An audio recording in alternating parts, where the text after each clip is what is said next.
저신장의 원인은 한 200가지 됩니다. 그래서 대개 이제 유전자 돌연 변이로 인해 가지고 성장판에 있는 연골세포가 이 성장 호르몬에 반응을 안 하는 거예요. 그래서 정상인들은 성장 호르몬이 분비가 되면은 연골세포가 자라서 뼈로 변하면서 키가 크게 되는데, 이 질환은 연골세포가 반응을 안 하기 때문에 키가 작게 되고 다리가 휘게 되고 척추관 협착증이 생기게 돼 가지고 그 척추뿐만 아니라 코도 납작해져 가지고 숨도 잘 못 쉬고 귀에 있는 또 뼈에도 문제가 생기고 해서 여러 가지 문제가 복합적으로 생기는 그런 질환입니다.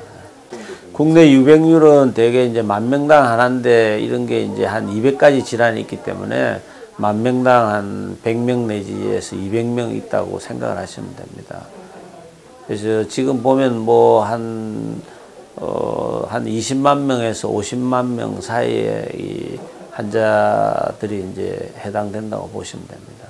어떤 증상이 있을 때 대개 이제 태어나면은 대개 얼굴을 보면 알 수 있습니다. 아비마가 튀어나오고 팔다리가 짧고, 그래서 대개는 임신했을 때 초음파로도 발견할 수가 있습니다. 그래서 얼굴 모양이라든지 특징적이기 때문에 대개는 발견할 수가 있고, 또 조금 애매한 질환도 자라면서 나타나기 때문에 한 4세, 5세 정도면 거의 다 정확한 확진을 할 수 있다고 그렇게 볼 수 있습니다.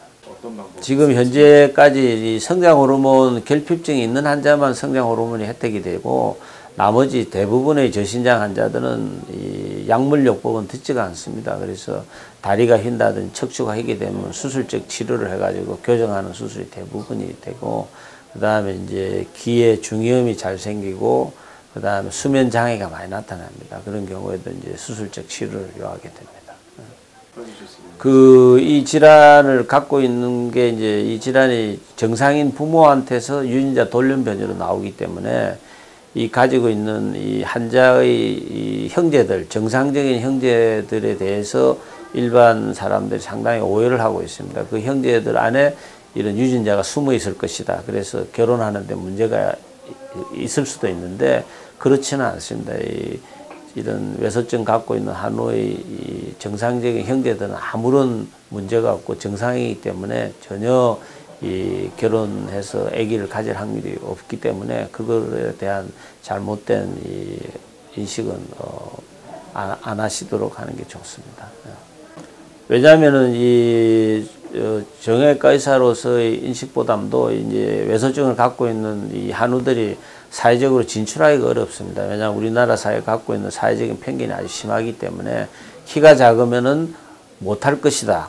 사회적인 활동과 전문 분야에. 그런데 키만 작다 뿐이지 능력에는 아무 문제가 없기 때문에 이런 우리나라 사회가 갖고 있는 키에 대한 이 잘못된 이 편견들이 없었으면 좋겠습니다. 아까 환자들을 보니까 관절염약을 다 먹고 있던데 이게 평생 먹어야 돼요? 그 관절염 연골 무형성증 환자들은 관절염이 없지만 다른 질환들은 이 관절연골에 문제가 생깁니다. 그래서 관절연골이 빨리 이제 닳기 때문에 이제 체중도 늘고 그다음 보행도 힘들고 하기 때문에 이제 인공관절 수술을 30대에 할 수가 있습니다. 그래서 이제 그런 거를 이제 예방하기 위해서 휜 다리를 반듯하게 해주고 관절염 약을 먹어서 이제 인공관절 수술을 조금 지연을 시키게 되는 거죠. 그렇게 해서 이제 환자들이 많이 약을 먹고 있습니다. 이제 일리자루 수술 자체는 이제 키를 늘리는 수술은 아니고 뼈를 길게는 할 수 있지만은 휜 다리를 반듯하게 해주는 수술입니다. 원래는 그렇게 해서 원래 그렇게 개발되어 있기 때문에 키를 늘리는 것은 어떤 성형 목적으로 되지만은 외소증 환자들은 키가 워낙 작기 때문에 이제 일반 생활하는데 문제가 좀 있습니다. 그래서 한 20cm 정도 다리를 늘려주고 휜 것도 교정하는데 원래 일리자루 수술 목적은 사지 기형 휜 다리를 반듯하게 해주는 데 목적이 있습니다.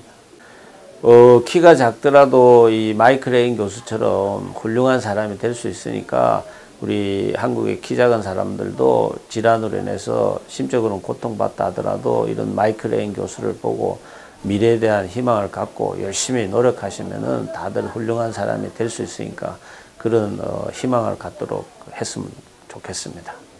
예, 교수님 감사합니다. 고생하셨습니다.